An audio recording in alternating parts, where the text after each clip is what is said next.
بسم اللہ الرحمن الرحیم۔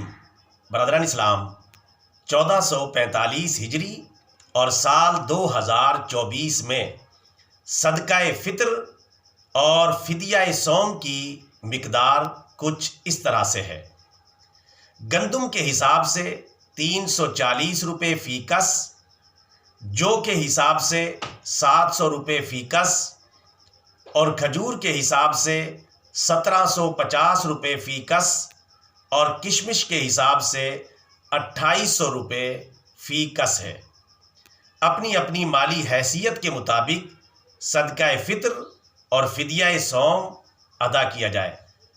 صدقہ فطر اور فدیہ صوم کی اس سال کم از کم مقدار 340 روپے فی کس ہے، اور باقی اجناس کے حساب سے جو میں نے تفصیل آپ کی خدمت میں عرض کر دی ہے، اگر اللہ تعالیٰ نے مالی وسعت دی ہے، زیادہ مال دیا ہے، تو دیگر جو مہنگی اجناس ہیں ان کے حساب سے صدقہ فطر ادا کیا جائے اور فدیہ صوم ادا کیا جائے، تاکہ غریبوں کا، دینی مدارس کا اور مستحق لوگوں کا زیادہ سے زیادہ فائدہ ہو اور زیادہ سے زیادہ اجر و ثواب کمایا جا سکے۔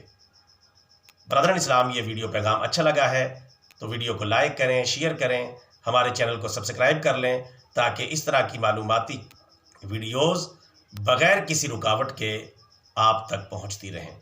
جزاک اللہ خیرا۔